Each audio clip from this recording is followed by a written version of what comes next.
Iran को नया supreme leader मिल गया, इस्राएली मीडिया का दावा। मुश्तबा खामनई सुप्रीम लीडर मुंतखब। इस्राएली मीडिया के मुताबिक आयतुल्ला खामनई के बेटे मुश्तबा खामनई को सुप्रीम लीडर मुंतखब कर लिया गया। ईरानी मीडिया ने इस्राएली मीडिया का दावा मुस्तरद कर दिया। कहा, नए सुप्रीम लीडर का इंतखाब आयतुल्ला खामनई की तदफीन के बाद होगा। पाकिस्तान इनकलाब के मुताबिक नए सुप्रीम लीडर के इंतखाब में तकरीबन एक हफ्ते का वक्त लग सकता है। मशरिक़ वुस्ता की सूरत हाल, वज़ीर आज़म का पार्लिमानी और अपोजिशन रहनुमाओं को इन कैमरा ब्रीफिंग देने का फैसला। सेनेट और कौमी असम्बली के पार्लिमानी लीडरान और अपोजिशन रहनुमाओं को मदऊ कर लिया गया। इजलास आज दिन 11 बजे पार्लियामेंट हाउस में होगा। इजलास में कौमी सलामती और खित्ते की सूरत हाल पर तफसीली ब्रीफिंग दी जाएगी। सिफारत हिकमत अमली और सिक्योरिटी सूरत हाल पर भी आगाह किया जाएगा। आज होने वाला सेनेट इजलास मौखर। सेनेट इजलास अब 5 मार्च दिन 11:30 बजे होगा। कौमी असम्बली इजलास का वक्त भी तब्दील, दिन 2 बजे के बजाय अब इजलास आज 3 बजे शुरू होगा। वज़ीर आज़म से पीपल्स पार्टी के वफ्द की अहम मुलाकात, मुल्क की मजमूई सियासी सूरत हाल और पार्लिमानी हिकमत अमली पर तफसीली गुफ्तगू। पीपल्स पार्टी वफ्द ने हुकूमती कानून साजी पर अपने तहफ़्फ़ुज़ात से आगाह किया। वज़ीर आज़म के इत्तेहादियों को मुकम्मल एतमाद में लेने की हिदायत।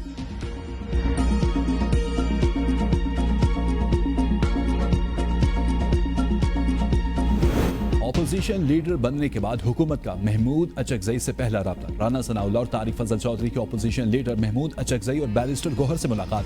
कौमी सलामती पर पार्लिमानी लीडर के इजलास में शिरकत की दावत। अपोजिशन लीडर का सिक्योरिटी ब्रीफिंग पार्लियामेंट में देने का मुतालबा। महमूद खान अचकजई ने कहा, बेहतर होगा ब्रीफिंग पार्लियामेंट के मुश्तरका इजलास या सेनेट में दी जाए। हमें कहा गया है कि यह बात आप वज़ीर आज़म के सामने कर दें। मैंने कहा, साथियों से मशवरे के बाद हुकूमत को अपने फैसले से आगाह कर देंगे। PTI का हुकूमत की जानिब से बुलाए गए इजलास में शिरकत से इनकार। तहरीक इंसाफ की सियासी कमेटी ने हुकूमती इजलास में शिरकत बानी से मुलाकात से मशरूत कर दी। बानी से मुलाकात होने तक इजलास में शिरकत न करने का ऐलान।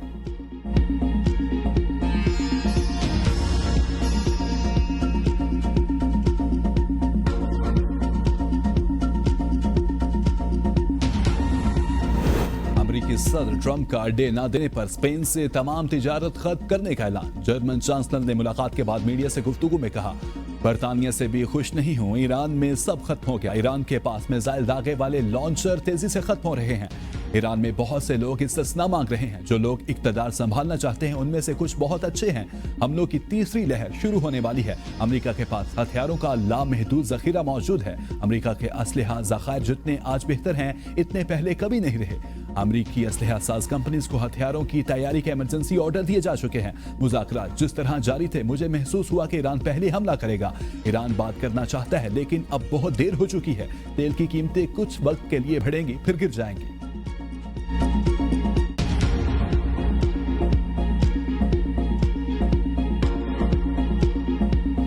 हम सऊदी अरेबिया के साथ एक स्ट्रेटेजिक म्यूचुअल डिफेंस एग्रीमेंट कर चुके हैं।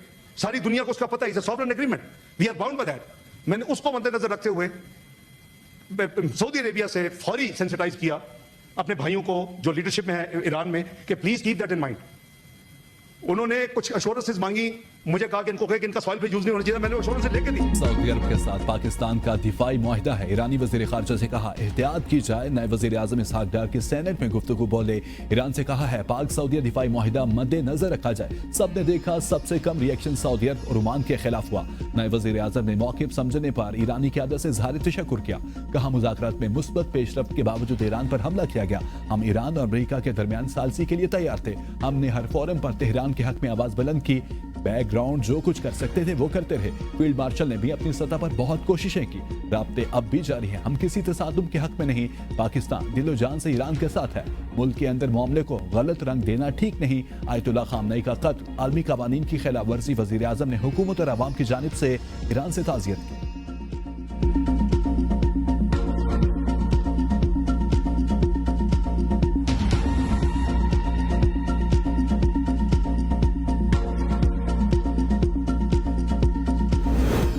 शहबाज शरीफ और तुर्किया के सदर रजब तैयब उर्दवान का टेलीफोनिक राब्ता। मशरिक़ वुस्ता में बढ़ते हुए बहरान पर तशवीश का इजहार। अमन के लिए मुश्तरका कोशिशें जारी रखने पर इत्तफाक। दोनों रहनुमाओं ने तमाम फरीकों को ज्यादा तहम्मुल और बुर्दबारी का मुजाहिरा करने पर जोर दिया। एलामिया के मुताबिक वजीर आजम ने ईरान पर इसराइली हमले और खलीजी ममालिक पर हमलों की मजम्मत की। शहबाज शरीफ ने सदर उर्दवान को खलीजी ममालिक की क़यादत से हालिया रवाबित और पाकिस्तान की खलीजी ममालिक के साथ मुकम्मल यकजहती के अदा से आगाह किया। वजीर आजम ने सदर उर्दवान को अफगानिस्तान के तनाजुर में हालिया पेशरफ्त से भी आगाह किया। शहबाज शरीफ का बहरान के हल के लिए तामीरी किरदार अदा करने के अज़्म का यादा।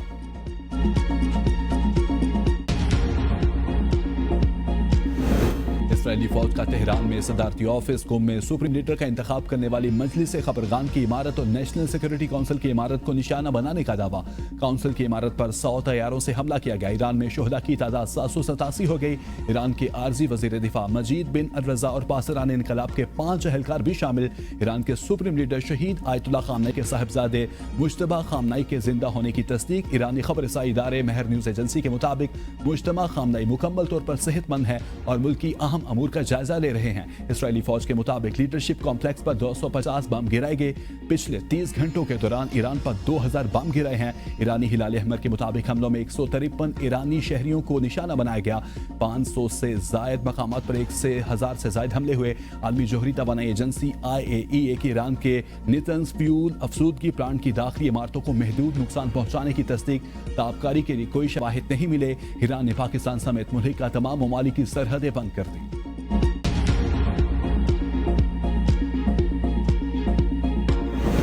जंग मजीद फैल गई। ईरान के खलीजी ममालिक में 6 अमरीकी फौजी अड्डों, इसराइली वजीर आजम के दफ्तर और इसराइली फजाइया के हेडक्वार्टर पर हमले। तिल अबीब, यरूशलेम और बेर शिमशेर धमाकों से गूंज उठे।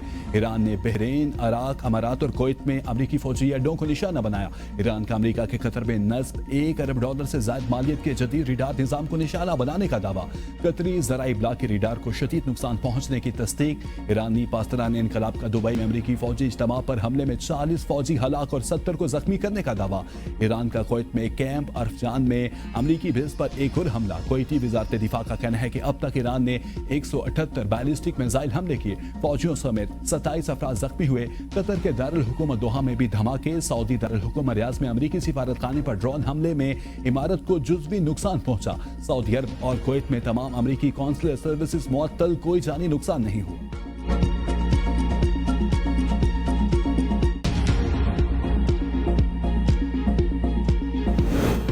ताबूत सबसे भारी। अमेरिका और इसराइल हमलों में शहीद होने वाले 168 ईरानी तालिबात का इज्तिमाई जनाजा। हजारों अफराद की शिरकत फजाओं, आहों, सिसकियों से गूंजती रही। जनाजे के दौरान अमेरिका मुर्दाबाद और इसराइल मुर्दाबाद के नारे लगाए गए।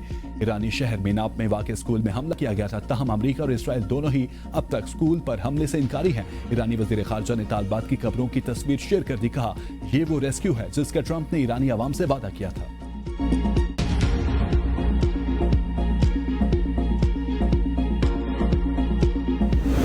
मुज़ाकरात के बारे में ईरान पर झूठ थोपा जा रहा है। हमने कोई पेशकश मुस्तरद नहीं की। तर्जुमान ईरानी वज़ारत ख़ारजा कहते हैं, पेंटागन की अपनी रिपोर्ट कहती है कि ईरान ने अमेरिका के लिए कोई खतरा पैदा नहीं किया।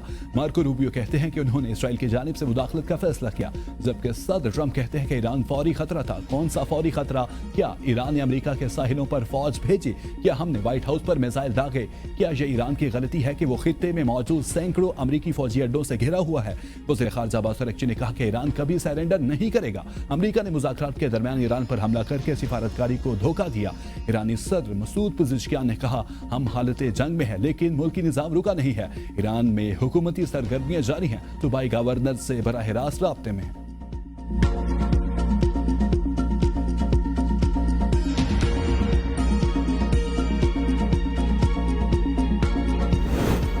अली खामनेई को निशाना बनाने के लिए इसराइल ने तेहरान के ट्रैफिक कैमरास को भी हैक किया। बरतानवी खबर फाइनेंशियल टाइम्स का कहना है कि ट्रैफिक कैमरे हैक करके कई सालों तक उनकी वीडियोस खुफिया तौर पर तिल अबीब मुंतकिल होती रही। मुहाफिजों और ड्राइवर्स की नकलो हरकत मुसलसल निगरानी में रही। मखसूस कैमरे से कंपाउंड के अंदरूनी मामलात और पार्किंग पॉइंट्स की निशानदही की गई। इनके मामलात गाड़ी खड़ी करने की जगह और काम के रास्ते मालूम किए गए। हमले के वक्त मोबाइल टावर जुज़वी तौर पर गैर फाल हो गए, जिसके बाद हिफाजती अमला मुमकिन वार्निंग से महरूम रहा। इसराइल का कहना है कि हम जैसे यरूशलेम की हर गली को जानते हैं, ऐसे ही हम तेहरान की एक एक गली और सड़क को जानते हैं।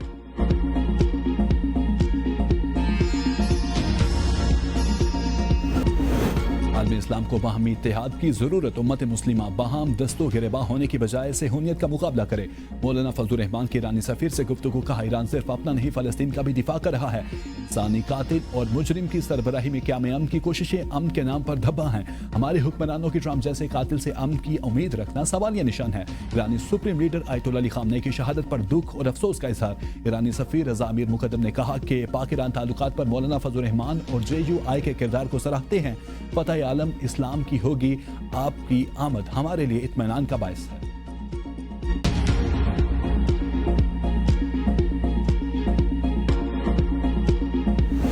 सेनेट इजलास तमाम जमातों की जानिब से ईरान पर अमरीकी और इसराइली हमलों की शदीद मजम्मत। JUI और पीपल्स पार्टी का खित्ते में सूरत हाल पर मुकम्मल हिकमत अमली तय करने के लिए पार्लियामेंट का मुश्तरका इजलास बुलाने का मुतालबा। शहरी रहमान ने कहा, पाकिस्तान ने ईरान के मामले पर अगर मगर से काम नहीं लिया। सदर और वजीर आजम ने ईरान पर हमले की शदीद मजम्मत की। PTI के पार्लिमानी लीडर अली जफर ने कहा, अमरीका ने एक खतरनाक रास्ता चुना। सिविलियन की आदत को मारना जंगी जुर्म है। ईरान में रजीम चेंज का मंसूबा कामयाब नहीं होगा।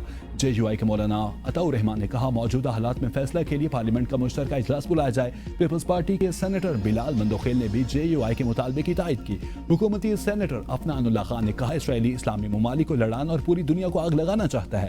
हो सकता है इसराइल मस्जिद अक्सा पर भी फॉल्स फ्लैग ऑपरेशन करे।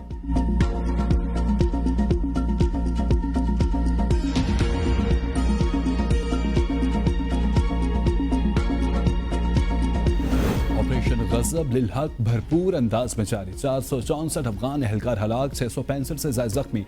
वजीर इत्तलात अता तारर का ट्वीट, कहा 188 अफगान चेक पोस्टें मुकम्मल तौर पर तबाह कर दी गई। 31 चेक पोस्टों पर पाकिस्तानी अफवाज ने कब्जा कर लिया। ऑपरेशन के दौरान 192 टैंक, बख्तरबंद गाड़ियों और तोपखाना तबाह हो गए। अफगान तालिबान ने किला सैफुल्लाह नोशकी और चमन इस्लाम में 16 मकामात पर जमीनी हमले किए।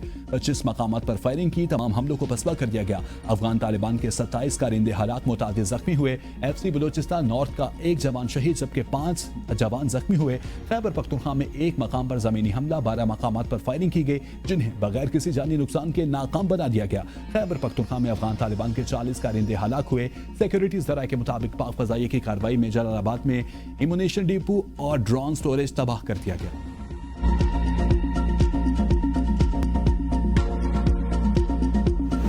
पटियाला जेल में पिम्स और अल-शिफा ट्रस्ट आई हॉस्पिटल के डॉक्टर्स की टीम का बानी PTI के आंख का मुआयना, बीनाई में नुमाया बेहतरी रिकॉर्ड। मेडिकल टीम में retina specialist doctor Nadeem Qureshi शामिल थे। पिम्स के माहिर अमराज चश्म डॉक्टर आरिफ और डॉक्टर औसल भी टीम का हिस्सा। तर्जुमान पिम्स के मुताबिक बोर्ड की बानी के लिए पहले से तयशुदा इलाज जारी रखने की सिफारिश। पटियाला जेल में बुशरा बीबी की बानी PTI से मुलाकात करा दी गई।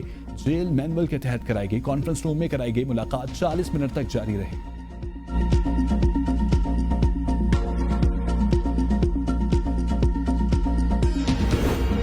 सुल्तान्स की PSL में वापसी, सियालकोट स्टालियंस का नाम बदलकर मुल्तान सुल्तान्स रख दिया गया। पाकिस्तान सुपर लीग के CEO सलमान नसीर और हमजा मजीद की मीडिया से गुफ्तगू, कहा PSL की तैयारियां जोरों शोर से जारी हैं। हमजा मजीद का कहना था कि गौहर शाह को नई फ्रेंचाइज का CEO बनाया गया है।